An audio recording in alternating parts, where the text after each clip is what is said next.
Au nom du Père et du Fils et du Saint-Esprit. Amen. Mon Seigneur et mon Dieu, je crois fermement que tu es ici, que tu me vois, que tu m'entends. Je t'adore avec profonde révérence. Je te demande le pardon de mes péchés et la grâce de faire avec profit ce moment de prière. Ma Mère Immaculée, Saint Joseph, mon Père et Seigneur, mon ange gardien, intercédez pour moi. Aujourd'hui, 15 août, l'Église fête l'entrée de la Vierge Marie, corps et âme, au ciel.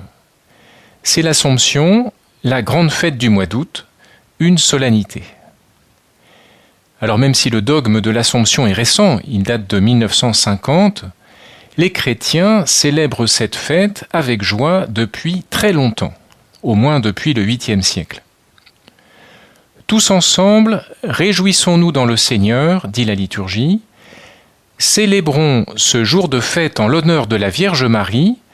Les anges se réjouissent avec nous de cette fête. Ils en glorifient le Fils de Dieu.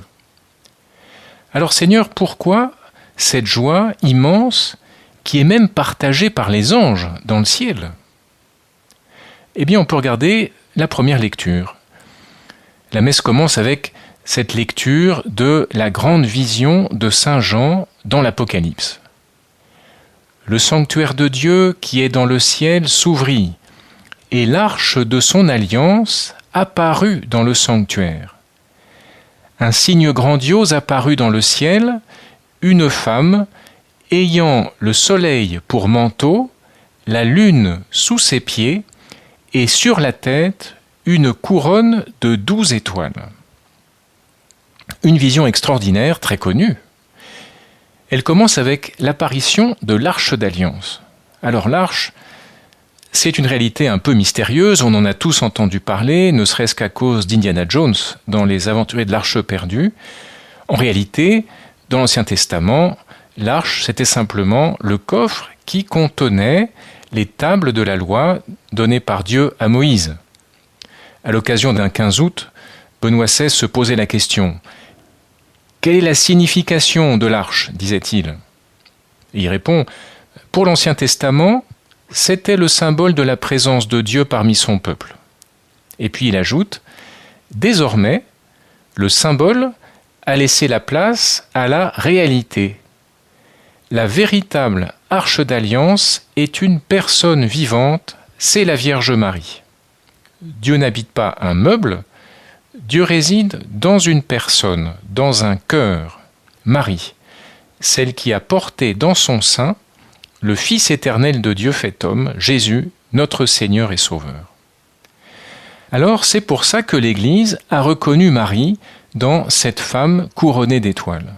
Seigneur, tu as voulu honorer ta mère d'une manière extraordinaire. Tu lui donnes pour manteau le soleil. Aucun vêtement ne pourra jamais rivaliser d'élégance. Et dans le fond, c'est assez naturel. N'importe quel bon fils en aurait fait autant pour sa mère s'il avait pu. Cela étant, si on continue la lecture de ce texte, il y a quelques détails qui nous surprennent.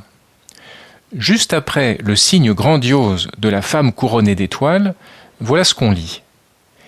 Elle est enceinte, elle crie dans les douleurs et la torture d'un enfantement.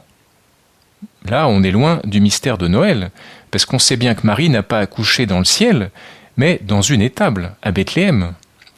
Et puis la suite est encore plus troublante. Un autre signe apparut dans le ciel, un grand dragon, rouge feu, avec 7 têtes et 10 cornes, et sur chacune des 7 têtes un diadème. Sa queue, entraînant le tiers des étoiles du ciel, les précipita sur la terre. Le dragon vint se poster devant la femme qui allait enfanter, afin de dévorer l'enfant dès sa naissance. Or elle mit au monde un fils, un enfant mâle, celui qui sera le berger de toutes les nations, les conduisant avec un sceptre de fer. L'enfant fut enlevé jusqu'auprès de Dieu et de son trône, et la femme s'enfuit au désert, où Dieu lui a préparé une place. Alors c'est vrai que le Fils qui sera le berger de toutes les nations, c'est Jésus. Et la mère de Jésus, c'est vrai que c'est la Vierge Marie. Mais quand même, l'enfant qui est aussitôt enlevé au ciel, la femme qui est pourchassée par un dragon, clairement là, il n'est pas question de la naissance de Jésus. Alors les pères de l'Église ont vu dans ces images une figure de l'Église, et de l'Église à la fin des temps. Ils ont vu cela parce que dans l'Ancien Testament, le peuple de Dieu est parfois représenté comme une femme. Et aussi parce que des prophètes comme Isaïe ou Jérémie ont annoncé la fin des temps en disant que ce sera comme les douleurs de l'enfantement, et puis qu'après il y aurait des temps nouveaux, merveilleux, avec la venue du Messie. Donc l'enfant, c'est bien Jésus, même si la scène ne fait pas référence à sa naissance. Et la femme, c'est l'Église qui doit affronter ici-bas le dragon. Toutes les persécutions, l'adversité auxquelles doit faire face l'Église sur terre. De la même manière, on a vu dans la naissance mystérieuse de l'enfant la naissance spirituelle du Christ dans la vie de chaque chrétien. Et finalement, on comprend, cher auditeur, que ce texte mystérieux nous concerne, toi et moi. On comprend aussi que le texte s'applique particulièrement bien à Marie. Parce que quand Marie a dit oui à l'ange Gabriel, alors elle a donné naissance à Jésus physiquement, mais aussi spirituellement. Elle est le modèle pour tous les croyants, le meilleur modèle qui soit. En ce 15 août, Marie peut m'aider à me demander comment, Seigneur, je peux te rendre plus présent dans ma vie. Et ça d'une manière concrète, aujourd'hui, en plein mois d'août, peut-être que tu es en vacances. Alors bien sûr, il y a la question de ma prière personnelle pendant ces vacances, mais aussi la question de savoir si, Seigneur, je te rends présent auprès de ceux qui sont autour de moi pendant ces vacances. Est-ce que j'ai de temps à autre une conversation plus personnelle? Est-ce que j'ai souvent un commentaire positif sur les personnes, sur les situations? Finalement, aider les gens à voir les choses comme toi tu les vois, Seigneur. Porter le regard du Christ sur les choses. Alors cette fête nous rappelle, en plein mois d'août, que Marie est très proche de nous et qu'elle est là pour nous aider. Savoir qu'elle est corps et âme au ciel, corps et âme comme nous, ça facilite énormément nos rapports avec elle. On peut la fréquenter comme nous fréquentons n'importe qui, n'importe quelle personne vivante. Elle est très proche. Elle nous comprend parfaitement, comme toutes les mères comprennent parfaitement leurs enfants.